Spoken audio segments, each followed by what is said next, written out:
맛있고 멋있는 우리 술을 찾아 떠나는 불금의 교양학 시간입니다. 주류 문화 칼럼니스트 명옥 씨 나오셨습니다. 안녕하세요. 안녕하세요, 명옥입니다. 네, 지난주 지역 막걸리하고 그 역사를 얘기해 주셨는데요. 오늘은 재료에 따라서 다양한 종류의 막걸리를 소개해 주신다고요?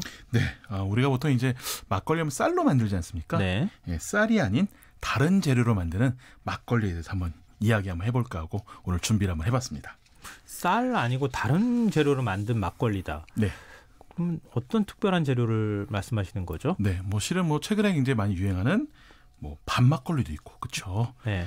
땅콩 막걸리 이런 것들이 있는데 실은 그런 것들은 대부분 이제 부재료로 쌀을 베이스로 해서 네. 밤이 조금 들어간다든지 땅콩이 조금 들어간다든지 그런 것들이 되게 많거든요. 네, 오늘 근데 그런 것들 예를 들면 지역 특산품 같은 것들을 이렇게 넣는 경우가 네, 있잖아요. 맞습니다. 예를 들면 잣도 들어가고, 그렇죠. 조껍데기 이런 것들도 있죠. 예. 네, 옥수수도 그런 것 중에 하나로 들어가기도 하고요. 땅콩도 들어가는 그런 경우도 있지 않나요? 네, 그러니까 제주도 같은 경우가 이제 그 제일 유명한 것이 그 제주도에 그 유명한 섬이 하나 있잖아요. 우도라고. 네. 예, 우도에서 나오는 땅콩이 있습니다. 그래서 우도 땅콩을 넣은 막걸리 이런 것들이 있죠. 근데 네, 말씀하세요. 네, 근데 아시다시피 이런 것들은 대부분 이제 주재료가 아니고 부재료로서 넣는 것들이고, 예, 주 원료는 대부분 이제 쌀을 베이스로 많이 만들죠. 근데 보통 막걸리라고 하면은 우리 이제 옛날에 밀가루로 만들었다 그래서 밀막걸리 네. 이렇게 불렀던 그거 아니겠습니까? 네, 맞습니다. 그래서 오늘은 한번 주재료가 쌀이 아닌 밀로 만든 막걸리, 또 보리로 만든 막걸리를 한번 소개해 볼까 합니다. 밀로 만든 막걸리. 네. 그럼 이 밀로 만들었다고 하면은 과거에 사실 쌀 막걸리를 오히려 보기가 어려웠던 시절도 있었잖아요. 네, 그렇죠. 네. 그럼 밀가루 가격이 상대적으로 좀 저렴하고, 네. 쌀이라고 하는 식량은 좀 부족했기 때문에 네. 밀가루 막걸리를 자연스럽게 만들기 시작했던 건가요? 아니면은 원래부터 밀가루 막걸리를 만들었던 건가요? 사실 이제 밀은 어떻게 보면 조선시대에 굉장히 귀했던 재료 중에 하나였고요. 네.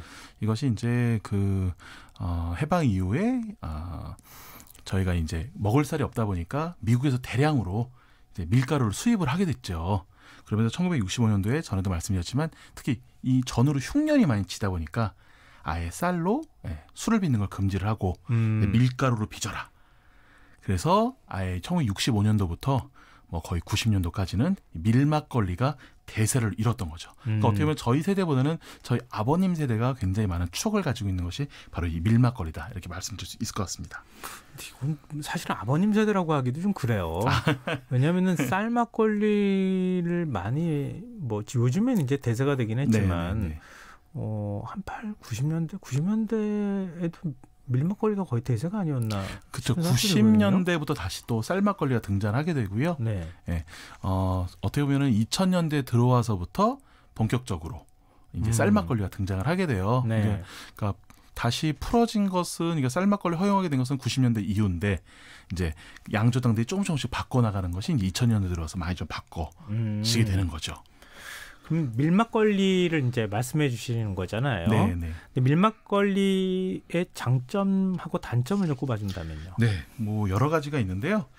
단점이라고 하면 어떻게 보면은 많은 분들이 좀 알고 계시는 분들이 있지 않을까 해요. 네. 그게 뭐냐면은 일단은 이 밀막걸리가 아시다시피 글루텐이 들어있지 않습니까? 네. 예, 글루텐이 아시다시피 잘 뭉치는 단백질인데, 그래서 우리가 이제 풀이라든지 접착제도 영어로 글루라고 얘기하지 않습니까?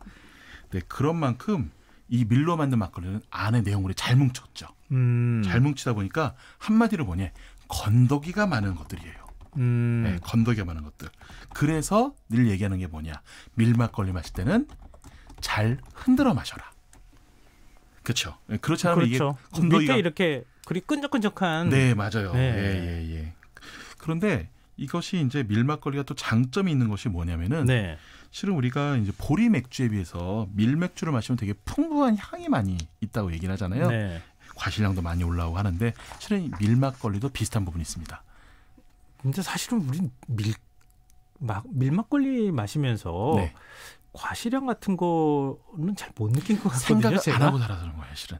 아, 그게 있는데 네. 아, 막걸리에서도 과실향이 날 수 있구나라는 네. 생각 자체를 안 하니까 네. 향을 찾아내질 못하는군요. 맞습니다. 그래서 예전에 그 방송에 어떤 분이 그 밀막걸리와 그 우리가 먹는 일반적인 그 국산 맥주를 섞어서 마시면은 밀맥주 같은 느낌이 난다고 그때도 말씀하신 적이 있어요. 근데 그러다 보니까 이 밀막걸리 자체가 굉장히 과실량이 참 풍부한 게 있고 또 하나는 뭐냐면은 이 밀 자체가 어떻게 보면 빵을 만드는 재료잖아요.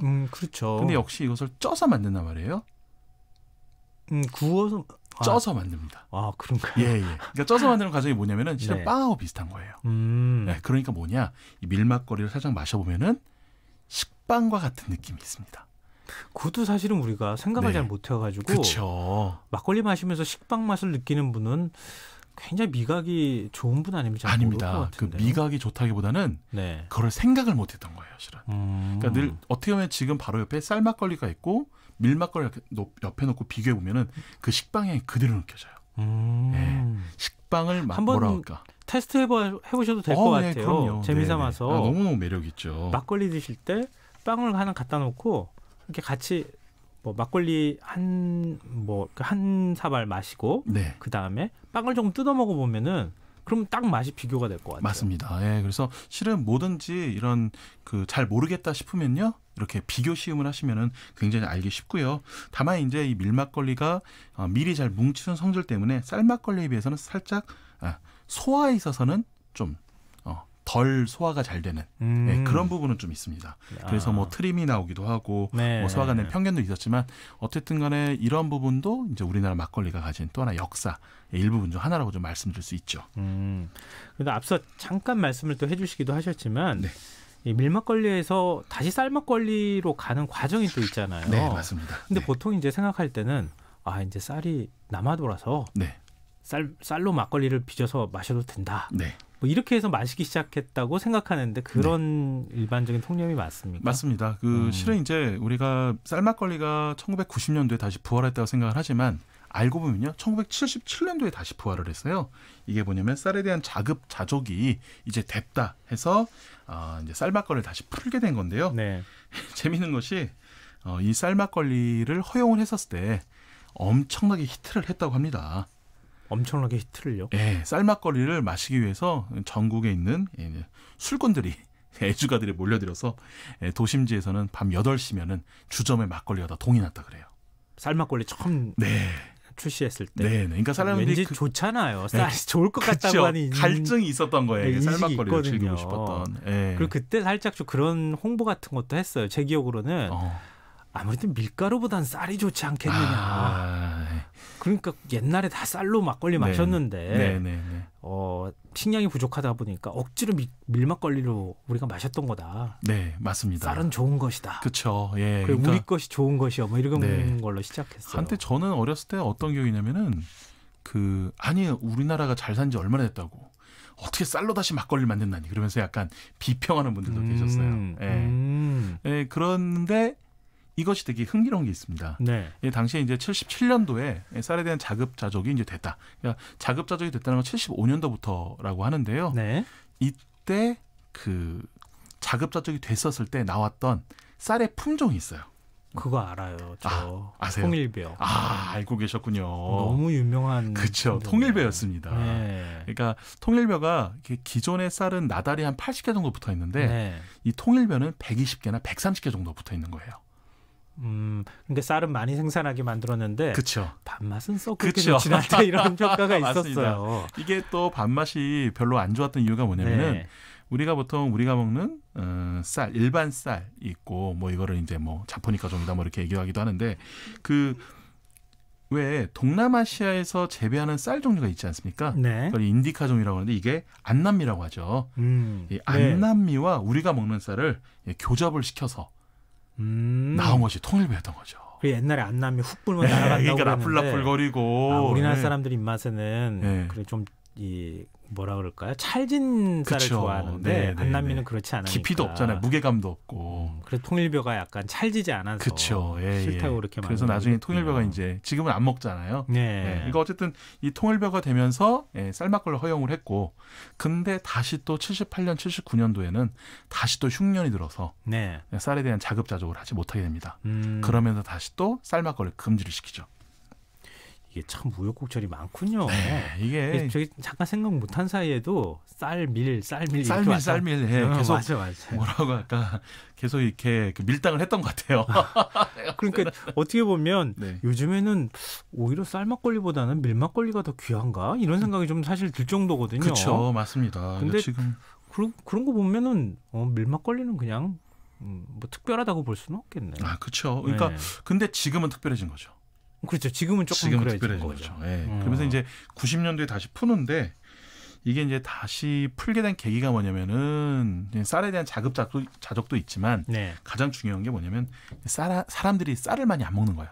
밥을 많이 안 먹는 거죠. 맞아요. 그래서 이제 대체 식품이 많아지다 보니까 네. 쌀막걸리가 허용을 하게 된 거죠. 그럼 지금도 밀막걸리는 다 나오고 있는 거죠? 많이 있나요? 아니면 많이 사라졌나요? 굉장히 많이 사라졌죠. 아, 많이 사라졌군요. 네, 이제는 시중에서 우리가 이제 마트를 간다든지 어디 편의점을 갔었을 때 실은 밀막걸리를 발견하기 굉장히 어렵습니다. 아, 오히려 거꾸로. 네, 오히려 국가에서 이제 쌀을 장려를 하다 보니까 쌀을 많이 쓰기도 하고 대부분 이제 밀을 쓰는 경우에는 밀이 우리나라 생산이 많이 안 돼요. 네. 그 뜻은 뭐냐 대부분 수입이란 뜻이거든요. 그렇죠. 네, 그러다 보니까 실질적으로 우리나라 농산물로 만든 막걸리를 만들어야겠다 해가지고 대부분 여기저기 쌀로 많이 돌려진 그런 상황입니다.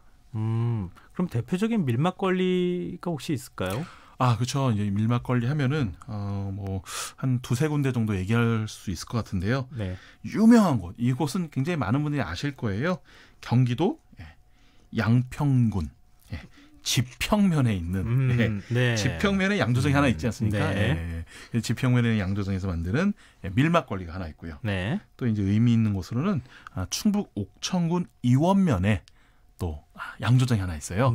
이원이라는 이름을 달고 있는 양조장인데 여기서 또 밀막걸리 문화를 또 이어가고 있죠.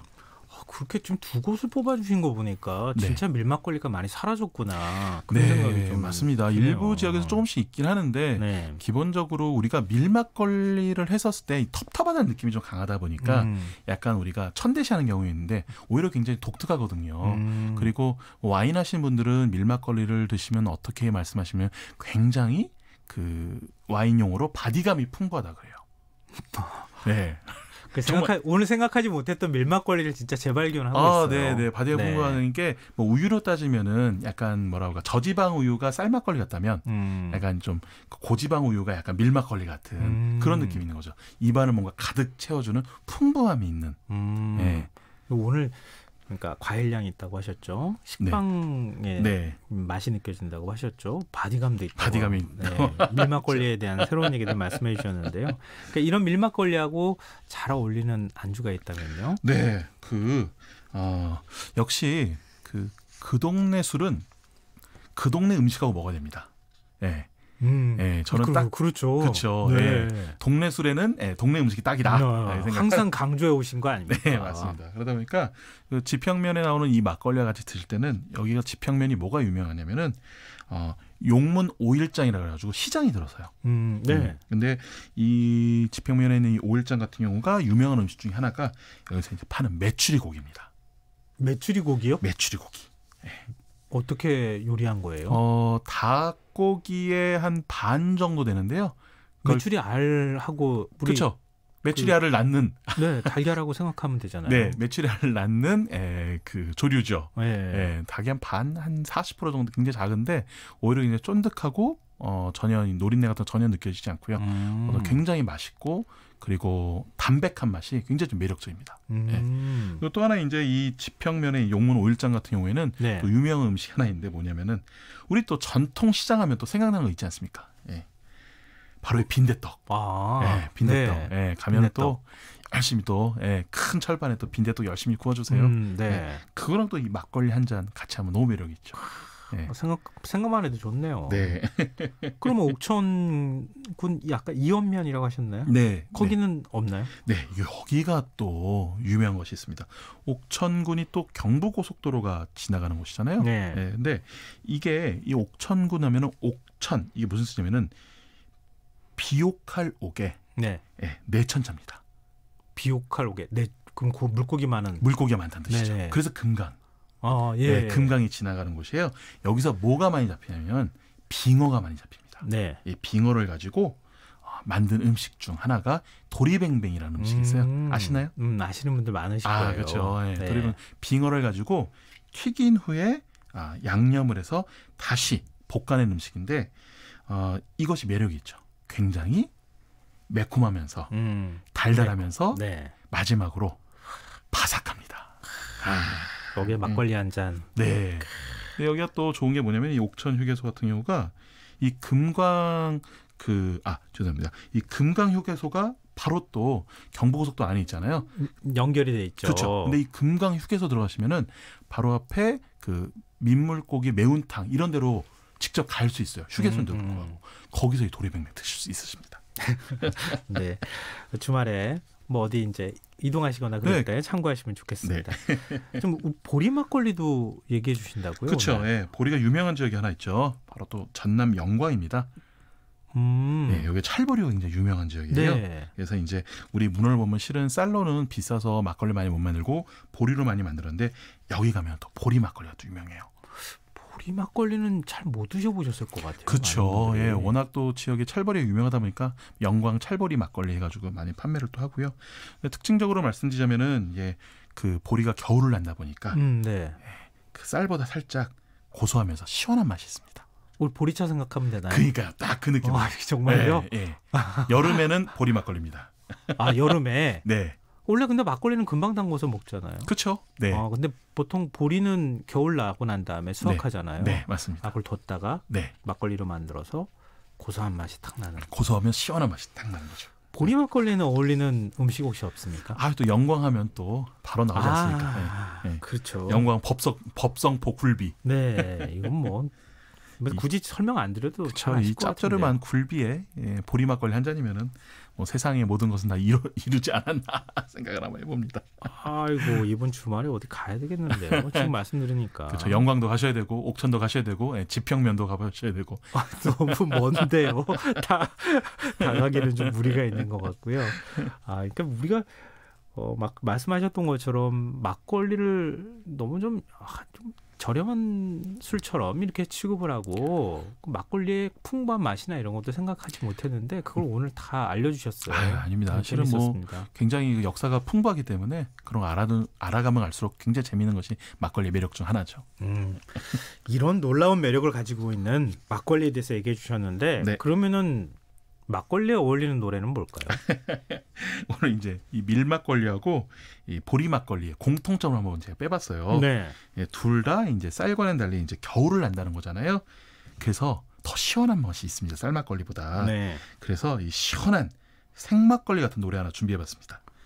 뭐냐면은 리키 마틴의 리빙 라 비다로카. 이거 좋네요. 20년 전에 유행했던 아니에요. 노래입니다. 지금도 역시 저도 좋아하는 노래입니다. 막걸리가 딱 땡기게 만드는 그런 노래가 아닌가 싶습니다. 오늘 여기까지 들어야 될 것 같습니다. 불금의 교양학 지금까지 전통주 칼럼니스트 명욱 씨였습니다. 고맙습니다. 감사합니다. 네, 오늘 계절의 변화를 여러분들이 어떻게 느끼시는지 문자 보내주십시오 말씀드렸는데요. 휴대전화 뒷자리 3641 쓰시는 청취자분들께서는 벌초 때문에 시골 가는 길입니다. 밤 공기가 시원하다 못해 찹니다. 가을이 오는 게 느껴지네요 하셨고요. 8410님 계절이 변하고 있는 느낌을 알 수 있는 것은 자동차 창문을 열고 달리는 것에서 가을이 왔구나 함을 느끼네요. 말씀해 주셨습니다. 그리고 K7531로 시작하는 아이디 쓰시는 청취자분께서는 김성환의 시사야 항상 잘 듣고 있습니다. 응원합니다 해주셨습니다. 가을이 오고 있습니다. 가을에 어울리는 노래까지 좀 이따 좀 띄워드리고요. 오늘 모바일 상품권 당첨자는 홈페이지 공지사항에서 저희가 확인하실 수 있도록 올려두겠습니다. 가을의 막걸리하고 어울리는 노래죠. 리키 마틴의 리빈 다 로카 들으시면서 이번 주 순서 모두 마무리하겠습니다. 주말 잘 보내시고요. 저는 월요일 밤 다시 찾아오겠습니다. 고맙습니다.